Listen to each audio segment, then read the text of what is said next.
Bonjour Ghislain Deslandes. Bonjour Thibault Leurade. Vous êtes professeur à ESCP Europe et vous avez publié Critique de la condition managériale aux éditions PUF.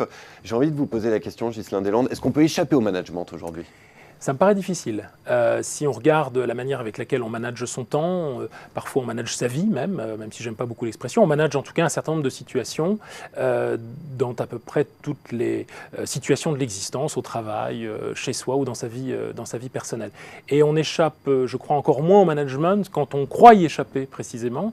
Ce à quoi en revanche on peut échapper, c'est une définition appauvrie du management, celle qui nous vient finalement des États-Unis, qui nous vient du début du XXe siècle, qui nous vient de Taylor, qui considère finalement l'homme comme une ressource et non pas comme une fin en tant que telle, mais comme un moyen finalement, et qui considère les individus comme des techniciens qui sont moralement neutres à l'égard de ce qu'ils font et qui sont finalement chargés de résoudre des problèmes strictement rationnels, alors qu'on sait bien que les situations en organisation sont aussi largement émotionnelles.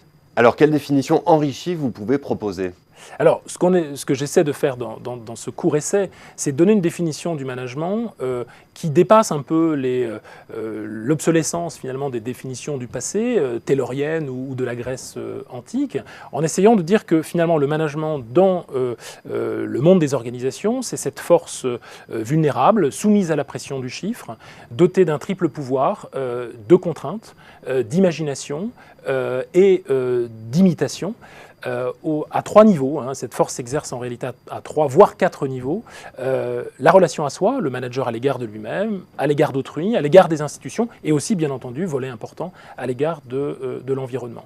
Et en fait, l'idée de cette définition, c'est de s'arc-bouter sur un certain nombre de concepts philosophiques. La force, évidemment, fait référence à Blaise Pascal, une force médiatique, une force financière, mais qui est aussi la condition de la justice. Et quand je parle de vulnérabilité, je crois que c'est quelque chose qui apparaît peu dans les traités de management, c'est précisément, à la manière de Ricoeur, de montrer que cette vulnérabilité managériale, elle est aussi la condition de la responsabilité. Et puis, concernant ce triple pouvoir, cette imagination, en fait, elle est là, d'une certaine manière, pour faire en sorte que la contrainte et l'imitation puissent être transformées en innovation, en création. Et ça, c'est à nos capacités imaginatives de le faire. Cette imagination qui peut être à la fois technologique, bien entendu, qui peut être organisationnelle, mais qui est aussi morale. Eh bien, merci beaucoup, Ghislain Deslandes. Et pour ceux qui veulent en savoir plus, je renvoie à la version longue de cette interview ou bien à votre livre Critique de la condition managériale. Merci. Merci beaucoup.